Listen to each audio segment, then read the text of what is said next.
हे भावाला कोण कोण ओळख होतो कमेंट करजा. पहिले तर येणं गाणं आहे का? 1 2 3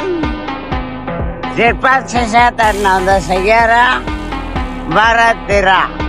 तर किस्सा कहास ભાવડ અને બહેની માં આવ तुमના વાસદા હું આદિવાસી blogger welcome to my mini blog. તો કિસ્સા કહાસ तुम्ही બધા એક બ્લોગ માં ડાંગીમાં ટાકેલ હતા તેવર સપોર્ટ ને કોમેન્ટ બહુ આનલા હતા કઈ ડાંગીમાં બ્લોગ બનાવજો ऐसा એટલે આજ બી આપણે ડાંગીમાં જ બ્લોગ હા તો तुम्ही પૂરા બ્લોગ હેરજા दोन एक दिवस तुमना ભાવડનો બ્લોગ બંધ હતા કાકા तुमना ભાવડ કામवर જા હતા સકાળ ને હાર્દિક ભાઈ હારે અમે જાય જહન ગાડી લેવલા માટે કાકા આજ હેડુલા પ્લેન હા હાર્દિક ભાઈ ની દોસ્તારની ગાડી ઉચકીને અમે જાય જહન વાસદા હાર્દિક ભાઈ ના પર્સનલ કામ હતા એટલે અમે ગયો પિંપરી હાર્દિક ભાઈ ના કામ બતાવીને અમે ગયો ડાયરેક્ટ કૃષ્ણભાઈ ને ઘર કૃષ્ણભાઈ અમે પહેલે જ ફોન કરી દીધેલ કે અમને ભાગ ખાવલા બનવી થયો જો એટલે અમે પેટ પૂજા કરી દીધી મને ફક્ત છાસ માંગવેલ તો મેં તો 5 ગ્લાસ પી લીધા કૃષ્ણભાઈ ટાટા બાય બાય કરીને અમે નીકળી ગયા હાર્દિક ભાઈ કેલિયા ડેમ ચાલવા માટે હિન્ડુલા પ્લેન તો સાંજે જ હતા એટલે અમે આખા દિવસ કૃષ્ણભાઈ જ હતા કેલિયા ડેમ ના સાંજેના સનસેટ હેરુલા બહુ મજા આવી જાય કેલિયા ડેમ જતા પહેલા એ ફૂલાવાળા લોકેશન કુની ફોટા પાડલાથી કોમેન્ટ કરજા અમે બહુ હદી કહી ગયા એટલે સાંજના સનસેટ ના મજા લેવા માટે વેટ કરવા પડેલ તો તમે બી વેટ કરજા સાંજના સનસેટ બી હોઈ ગયેલ હતા તો આપણા પરમ મિત્ર મળી ગયા તો આજે અમને અમારા ફેવરેટ આદિવાસી બ્લોગર 46 મળી ગયા છે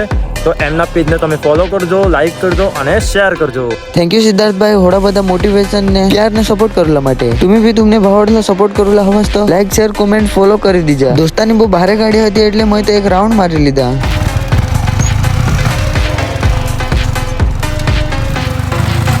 થોડી ભારી ગાડી ને તમને ભાવડ ફોટા નહીં પાડો ऐसा તો હુઈ જ નહીં શકો એટલે મેં તો દોને ફોટા પાડી લીધા તો આજના બ્લોગ આપણે ક્લિયર ડેમ જ પૂરા કરજો હા લાઈક શેર ફોલો કોમેન્ટ કરી દીજા મળ્યું વાયલે બ્લોગમાં તબ તક કે લીએ બાય બાય.